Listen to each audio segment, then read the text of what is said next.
앞서 올해 제가 인도한 헌신예배의 서두에 드린 말씀으로 오늘 사남전도의 헌신예배의 말씀도 시작하겠습니다.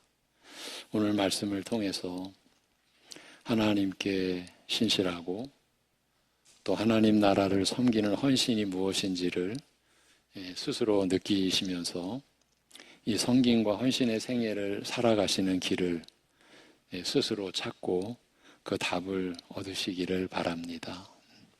우리가 이런 기대를 가질 수 있는 것은 하나님의 말씀을 성령님 안에서 받고자 하는 믿음을 우리가 함께 지니고 있기 때문입니다. 현재의 맥락은, 그러니까 잠언 19장의 지금의 맥락은 예수님을 믿는 자들이 게으르지 않게 해야 할 일이 무엇인가에 관한 내용입니다. 농부가 열매를 맺기 위해 부지런히 힘써야 할 일들이 무엇인가? 근데 이 농부는 영적인 농부죠. 그래서 오늘 말씀의 제목을 영혼의 농사 이렇게 제시를 했습니다. 이제 예수 믿는 자들이 게으르지 않게 해야 할 일, 그에 대한 긍정적이고 적극적인 측면의 몇 가지를 앞에서 살펴보았습니다. 올해 앞서 드린 헌신 예배에 말씀드립니다. 계명을 지킴으로 주어진 영적 생명을 보존하고 다른 생명도 살리려고 하며 자기에게 주어진 위치를 분별하여 그 한계에 맞게 행하고 그러면서 명백하게 악한 것을 편들지 않는 것, 주님의 권고를 들으려 하고 가난하지만 정직한 자가 되어 그의 인자하심을 늘 갈망하되 심판하실 권세가 있는 분이심을 알고 하나님 경외하기를 중단하지 않는 자로 사는 것, 이런 일들을 적극적으로 행하려 하는 것에 우리가 부지런해야 한다라고 했습니다. 사남전도의 헌신예배 앞서 드렸던 이제 제가 인도한 헌신예배의 말씀에 흐름이 다 이러했습니다. 이제 그에 이어서 오늘 본문은 그 점에 관해 부정적인 측면에서 이야기하고 있습니다.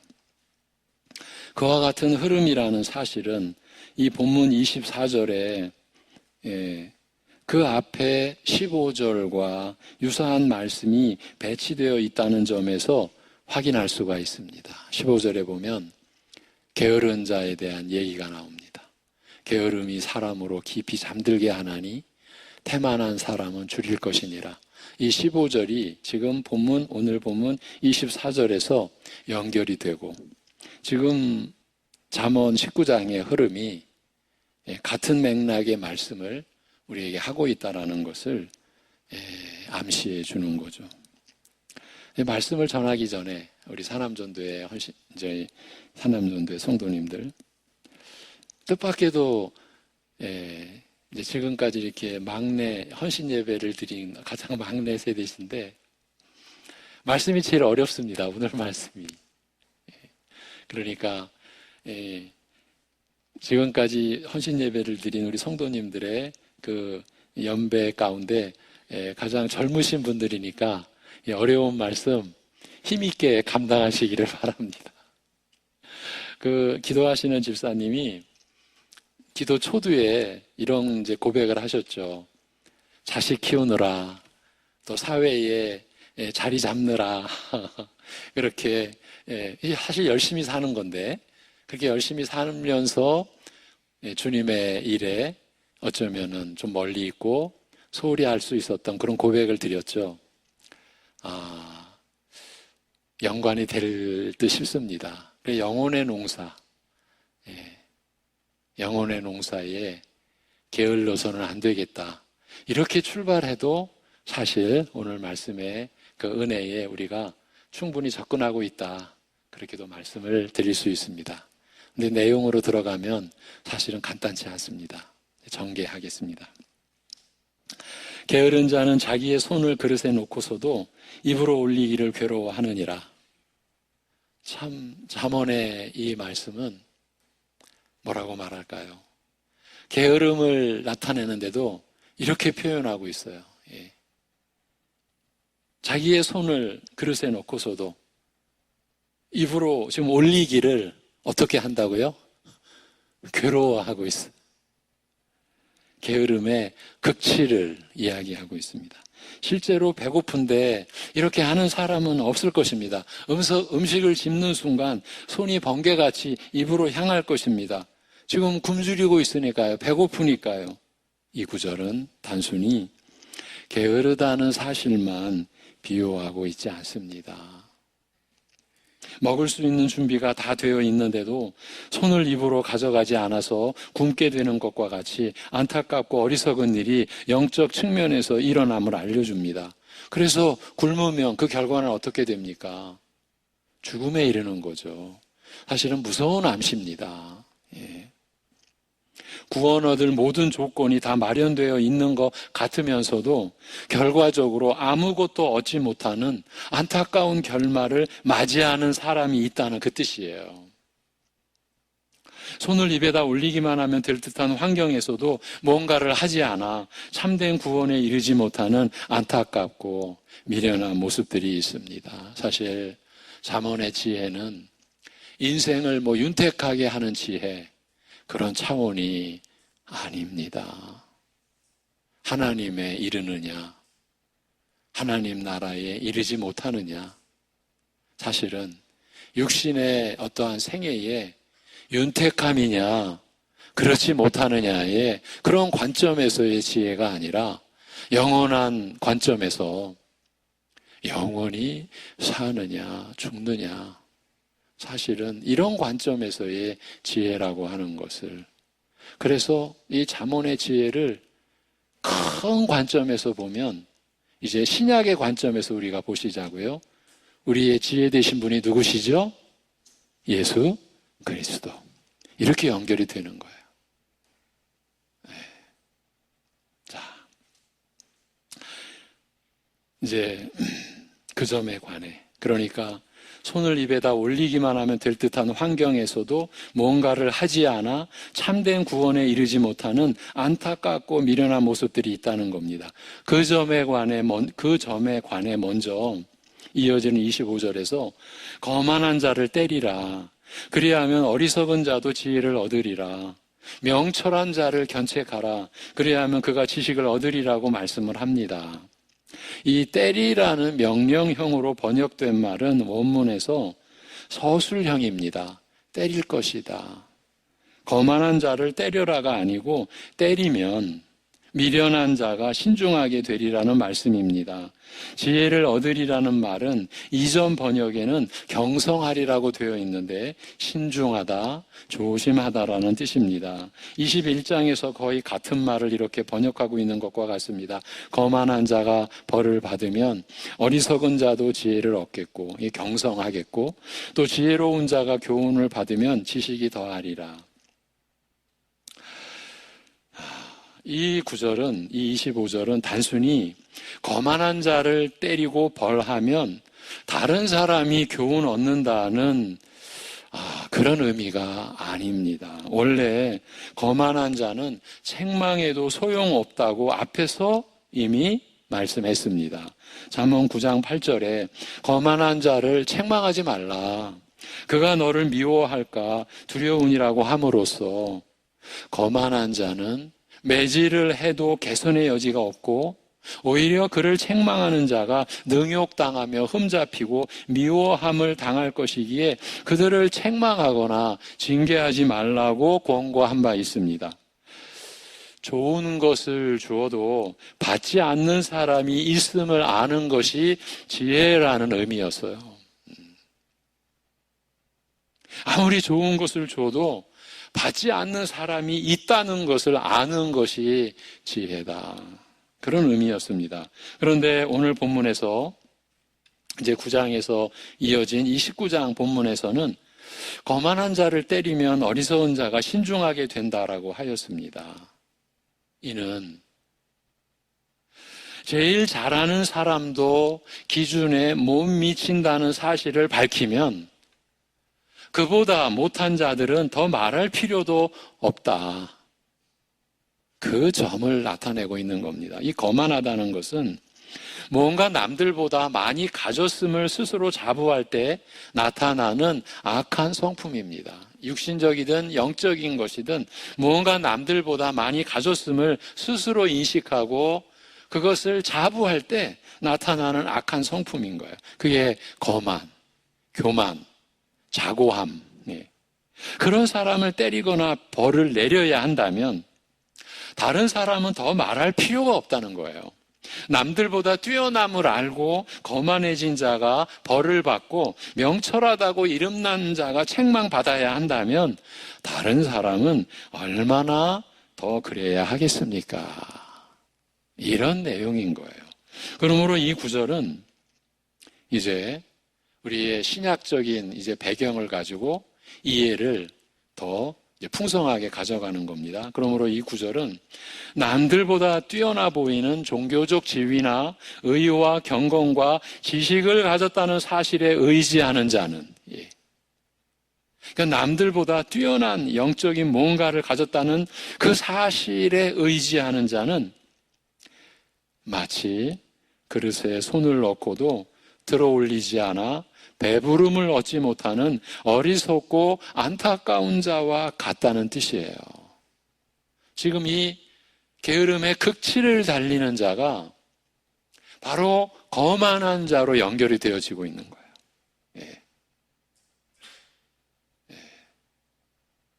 누구보다 구원을 얻기에 유리한 자리에 있으면서도 구원 얻지 못하는 이 안타깝고 어리석은 처지라는 뜻입니다. 아무리 뛰어난 경건이나 지식이라도 하나님께는 불의하고 무지할 뿐입니다. 자기가 가진 것을 자랑하는 것은 미련한 일입니다.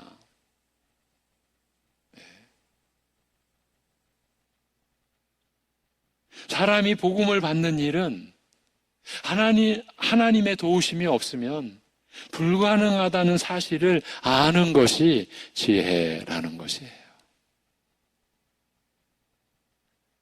그 점을 확인하기 위해 5계명을 어긴 자를 언급을 합니다. 26절입니다. 아비를 구박하고 어미를 쫓아내는 자는 부끄러움을 끼치며 능욕을 부르는 자식이니라. 뜻밖의 5계명이 연결이 되어지고 있어요. 이 구절은 내 부모를 공경하라 그리하면 너희 하나님 나 여호와가 내게 준 땅에서 장수하리라는 출애굽기 20장 22절에 제5계명이 배경입니다.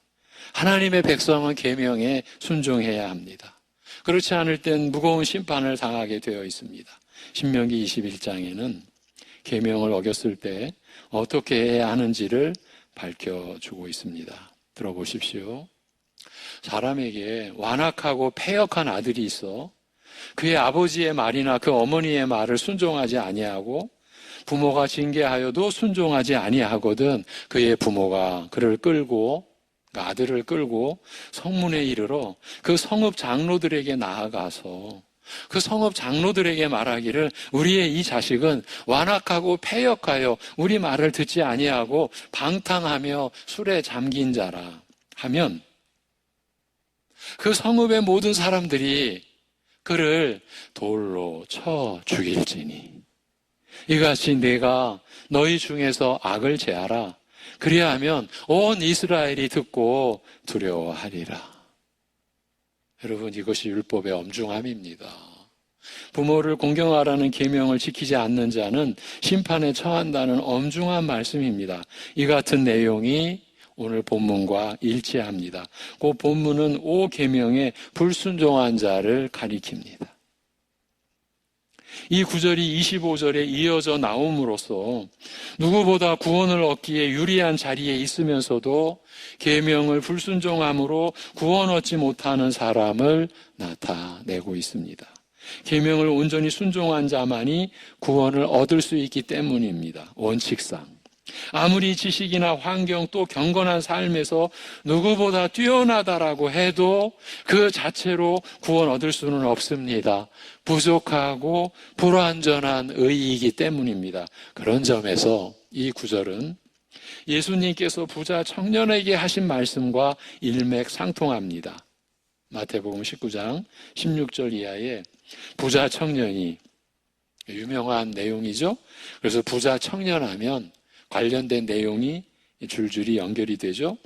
부자 청년이 예수님께 영생을 얻으려면 무슨 선한 일을 해야 하는지를 여쭈었습니다. 예수님은 주로 사람들에 관한 계명을 언급하시며 이 계명들을 지키라. 그러니까 사람들에 관한 계명들을 지키라고 하셨습니다. 더 중요하고 어려운 하나님을 향한 계명은 차치하고라도 이웃사랑이라는 사람을 향한 계명들을 통해서라도 자기가 어떤 수준인지를 깨닫게 하기 위함이었습니다. 그러니까 예수님께서 그 영생에 관한 질문을 하는 그 청년, 부자 청년이 지금 영적으로 어떤 수준인지를 깨닫도록 하시기 위함이었다라는 겁니다. 이 계명들을 지키라. 부자 청년은 자신 있게 이 계명들은 다 지켰습니다. 사실 엄청난 대답을 한 거예요. 이 계명들은 다 지켰습니다. 라고 대답하였습니다. 이에 예수님은 내 가진 것을 다 팔아 가난한 자들에게 주라고 하셨습니다. 이웃을 사랑하라는 계명의 수준이 어디까지인지 그 깊이를 말씀하신 것입니다. 여러분, 우리가 주일 요한일서의 말씀을 보고 있습니다. 어디까지입니까? 목숨을 주기까지입니다. 네. 지금 내 가진 것을 다 팔아 정도가 아닙니다.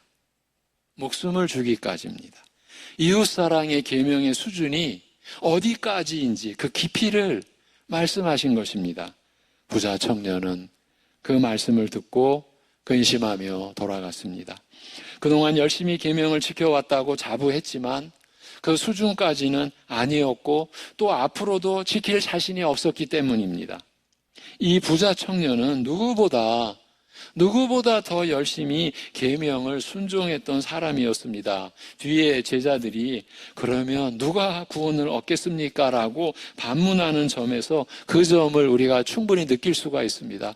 그 본인도 알고 제자들도 압니다. 누구보다 더 열심히 계명을 순종했던 사람이에요. 그렇다면 누가 구원을 얻겠습니까? 이 일을 통해 예수님은 누구도 율법이 명하는 거룩과 순종의 수준에 미치지 못한다는 사실을 가르치셨습니다. 그 누구도 율법이 명하는 거룩과 순종의 수준에 이를 수 없다, 미치지 못한다, 그 사실을 일깨워 주신 것입니다. 사람 중에 가장 뛰어난 의와 경건을 소유한 자도 그 자신의 공로로 구원을 얻지 못하는 것입니다. 본문은 바로 그 점을 이야기하고 있습니다. 자기의 의를 위해 수고하고 애쓴 자들은 그러니까 자랑할 것이 있는 거죠. 자부할 것이 있는 거죠. 자기의 의를 위해 수고하고 애쓴 자들. 그래서 누구보다 더 구원에 유리하게 보이지만 그것을 자랑하고 의지함으로 하나님께서 은혜로 거저주시는 의로 의를 받아 누리기를 거부하는 것은요, 마치 밥그릇에 손을 넣고도 입에 올리기를 싫어하여 굶어 죽는 것과 같이 어리석고 안타까운 일이라는 그 의미입니다. 다시 말씀을 드립니다. 자기의 의를 위해 수고하고 애쓴 자들, 누구보다 구원에도 유리하게 보이지만 그것을 자랑하고 의지함으로 하나님께서 은혜로 거저 주시는 그 의를 받아 누리기를 거부하는 것은 마치 밥그릇에 손을 넣고도 입에 올리기를 싫어하여 굶어 죽는 것과 같이 어리석고 안타까운 일이라는 의미입니다. 아무리 애를 써도 하나님의 나라에 당당하게 들어갈 만큼 완전한 의를 이룰 수는 없기 때문입니다. 눈에 보이는 사람에 관한 계명도 온전히 지키지 못하는 이들이 보이지 않으시는 하나님에 관한 계명을 온전히 지킬 리는 만무합니다. 그런 점에서 거만하게 굴 수 있는 사람은 아무도 없습니다. 예. 모든 인간은 다 하나님께 불의하고 무지할 뿐입니다. 겸손하게 엎드려 하나님의 은혜를 구하는 것을 통해서만 구원에 이를 수가 있습니다. 사남전도의 우리 성도님 여러분들이 앞으로 믿음으로 가는 길은 겸손을 찾아가는 길입니다. 더 열심히 일하시고 수고하실 때 할수록 그 일함 자체가 여러분의 겸손의 덕을 세워가는 양식이 되어야 합니다. 거만한 길로 들어서는 것은요, 지금 음식 그릇에 손을 놓고도 올리기를 싫어하는, 거부하는, 그래서 굶어 죽게 되는 그런 게으른 자와 같이 되고 만다라는 것입니다. 겸손하게 엎드려 하나님의 은혜를 구하는 것을 통해서만 구원에 이를 수가 있습니다. 여러분, 우리가 이 구원의 은혜를 입어 함께 한 교회에서 신앙생활을 하며 함께 직분과 일을 받아 수고합니다. 그 모든 직분과 수고도 겸손의 그릇에 담겨야 합니다. 그렇지 않으면 거만한 자의 자리에 들어가 버리고 마는 거예요. 이 교훈은 절대적입니다. 27절, 내 아들아, 지식의 말씀에서 떠나게 하는 교훈을 듣지 말지니라. 내 아들아, 지식의 말씀에서 떠나게 하는 교훈 듣기를 중단하라는 의미로 거짓 교훈에 머물러 있지 말라는 것입니다. 이로 볼 때 지금 이 사람은 거짓 교훈을 듣는 상태임을 알 수 있습니다. 구원 얻는 교훈인 줄 알고 열심히 듣지만 사실은 참된 구원의 진리가 아닌 것을 듣고 있으니 듣기를 멈추라, 분별하여 들으라는 말입니다. 이 교훈과 다른 거짓 교훈을 분별하고 그것을 받아들이려고 하지 않는 수고, 다른 교훈을 받아들이려고 하지 않는 수고가 필요합니다. 그것을 하지 않는 사람이 바로 손을 입으로 가져가기 싫어서 굶는 미련하고 게으른 자와 같다는 말씀입니다. 그럴듯한 거짓 교훈을 따르지 않는 자가 지혜로운 자입니다.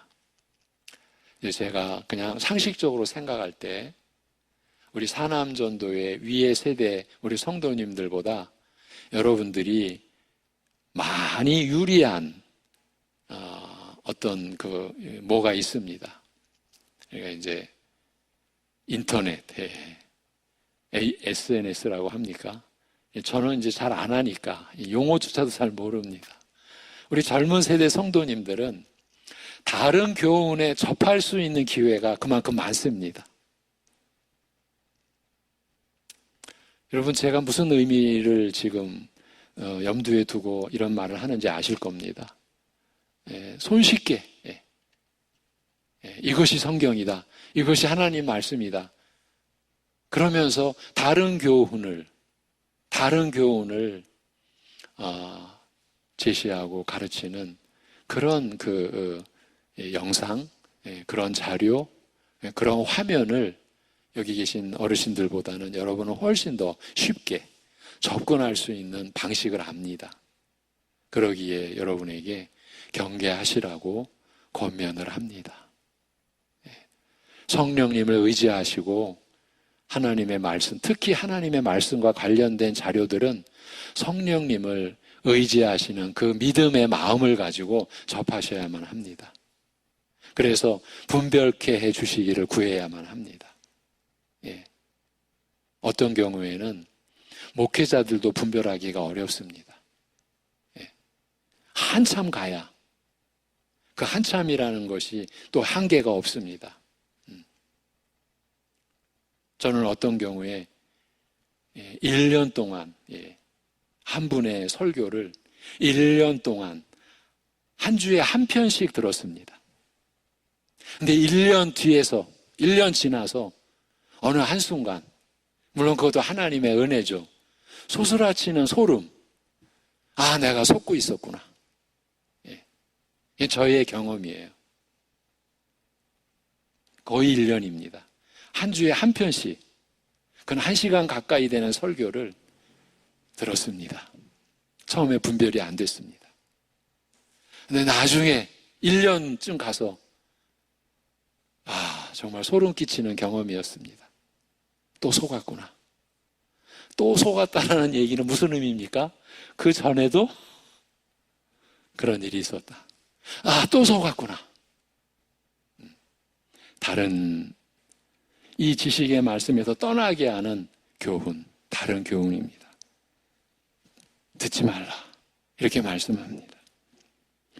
그 다른 거짓 교훈을 분별하고 그것을 받아들이려고 하지 않는 그 수고를 해야 되는데, 그 수고를 하지 않는 사람이 바로 손을 입으로 가져가기 싫어서 굽는 그 미련하고 게으른 자와 같다. 이게 잠언의 말씀입니다. 그럴듯한 거짓 교훈을 따르지 않는 자가 지혜로운 자입니다. 28절은 거짓 교훈을 따라가는 사람에 관해 이야기합니다. 망령된 증인은 정의를 업신여기고 악인의 입은 죄악을 삼키느니라. 예. 이 망령된 증인이라는 말은 무익하고 거짓된 증인이라는 뜻으로 진실을 편드는 척하면서 위증하는 악인을 말합니다. 하나님의 공의를 조롱하며 무시하는 것입니다. 그런 사람을 죄악을 삼키는 악인의 입이라고 지금 표기한 거예요. 죄악을 삼키는 악인의 입. 영적 농사에 게을러서 해야 할 일을 하지 않는 사람은 죄악을 삼키며 불법을 마시는 중이라는 것입니다. 여러분, 진리를 먹고 마시며 살지 않으면 죄와 악을 먹고 마시며 살 뿐입니다. 그가 먹고 있는 것이 영양가 있는 음식이 아니라면 영양가 없는 음식일 수밖에 없는 것처럼, 그렇죠? 안 먹고 살 수 없죠. 먹어야 됩니다. 그런데 먹는 것이 영양가 있는 음식이 아니라면 영양가 없는 음식일 수밖에 없는 것처럼 지혜롭고 선한 일을 하고 있지 않으면 미련하고 악한 일을 하게 될 뿐입니다. 공백 상태는 없습니다. 중간 상태가 없습니다. 아무것도 안 먹고 살 수는 없듯이 사람은 아무 것에도 부지런하지 않을 수는 없습니다. 죄악에 게으르면 진리에 부지런하고요. 진리에 게으르면 죄악에 부지런한 것입니다.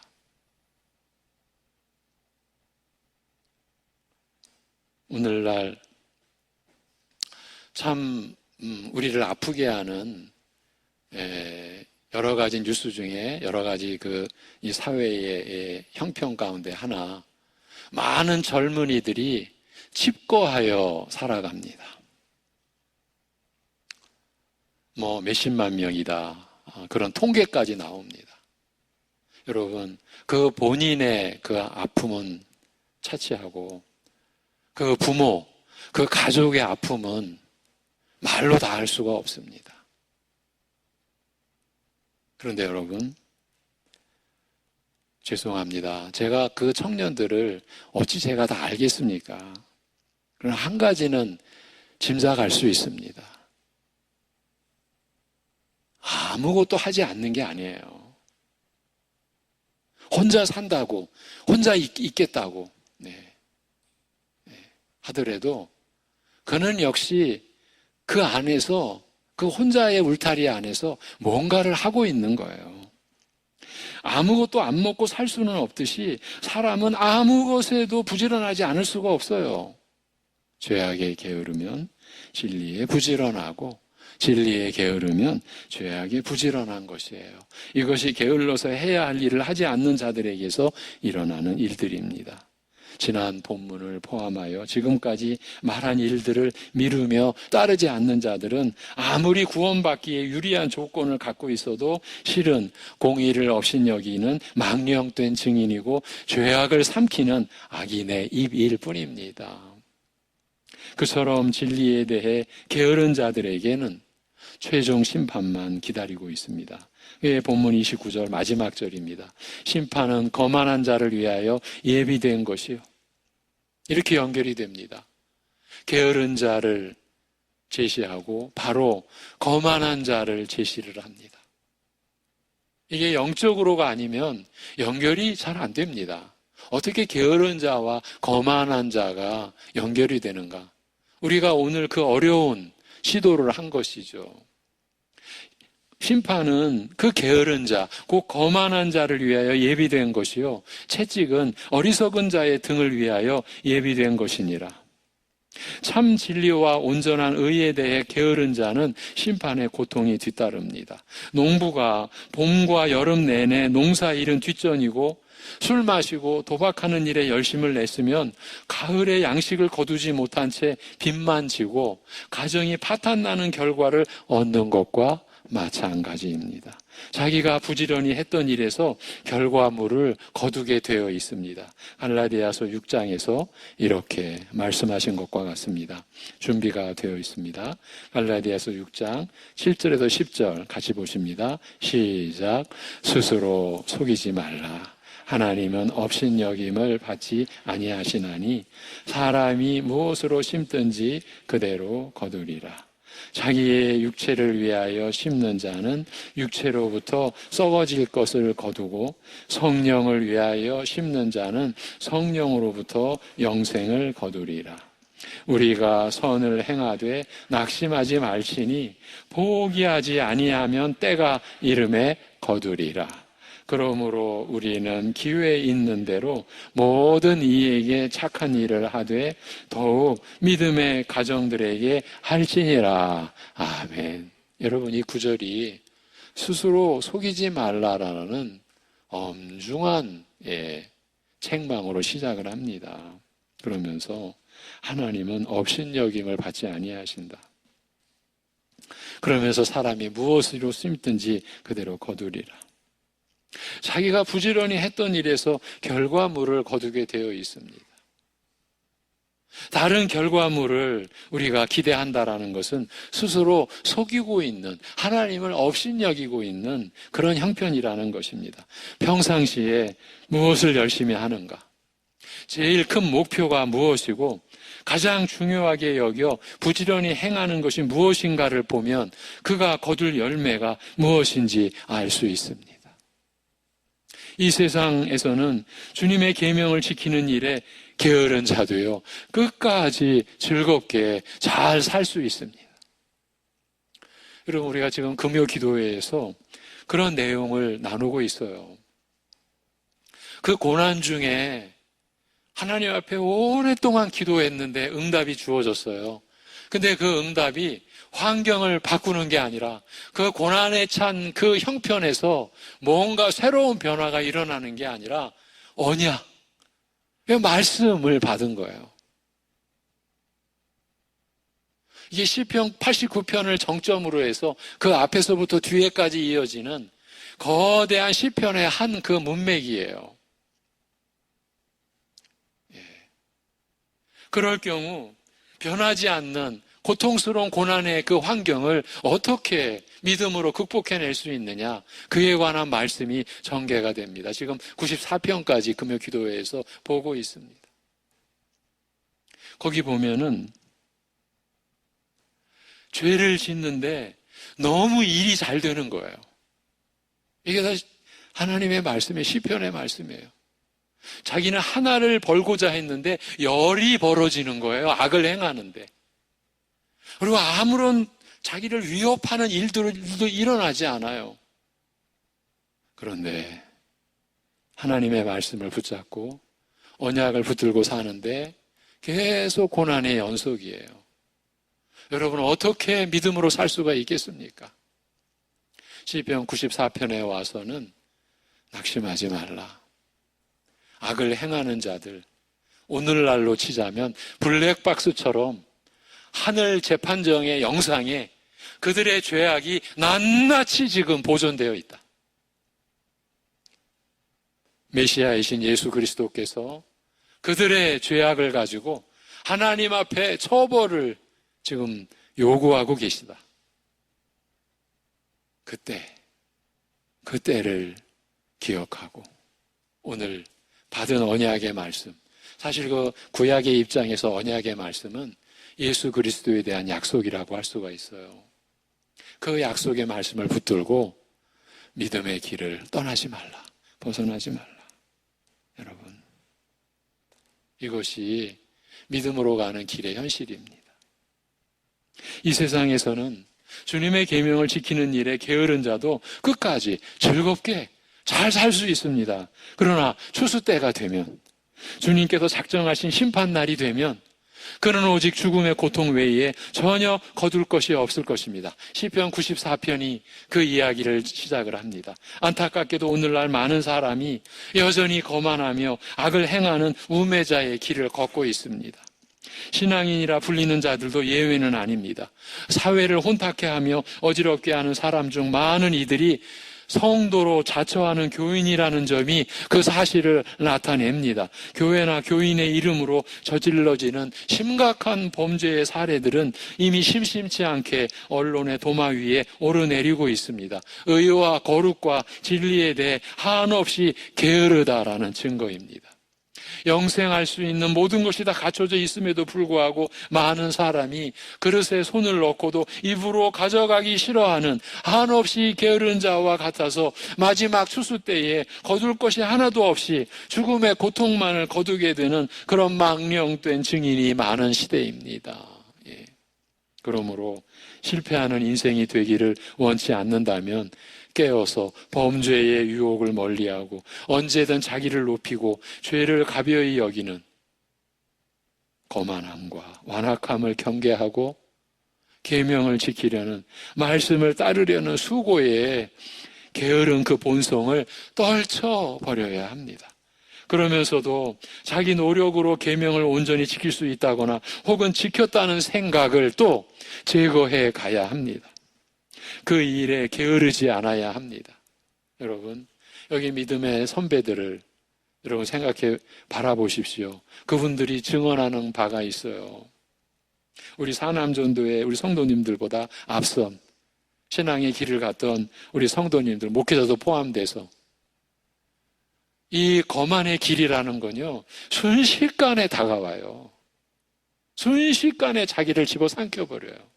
그런데 어떤 경우에 우리가 속절없이 무너지냐 하면 정말 너무나 의롭고 거룩한 일이었는데 그거에 넘어져 버리는 거예요. 그것이 한순간 자기의 자랑거리가 돼버리는 그런 경우들이 일어나 버려요. 그렇게 되면요, 그 다음에 두 번째 스텝, 두 번째 단계가 당장 드러나요. 그걸 의지해요. 주님을 의지하는 게 아니에요. 자기가 잘한 것을 의지해요.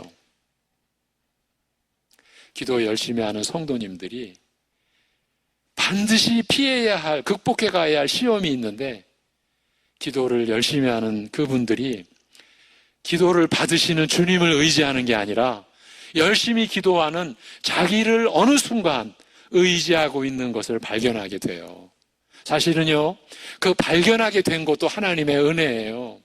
그게 발견되지 않으면 자기가 주님을 의지하는지 기도하는 자기를 지금 붙들고 의지하고 사는지 평생을 헷갈리며 갈 수도 있어요. 그건 불행인 거죠. 여러분,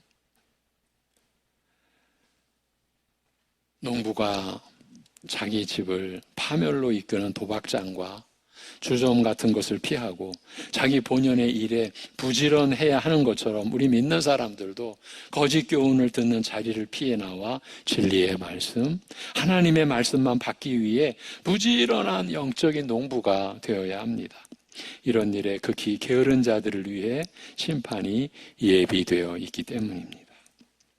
이 말씀을 듣고 이 일에 부지런한 지혜자는 영원한 생명과 기쁨을 누리게 될 것이지만 이 일에 게으른 우매한 자는 심판과 멸망이 영원히 그의 양식이 될 것입니다. 말씀을 마무리하면서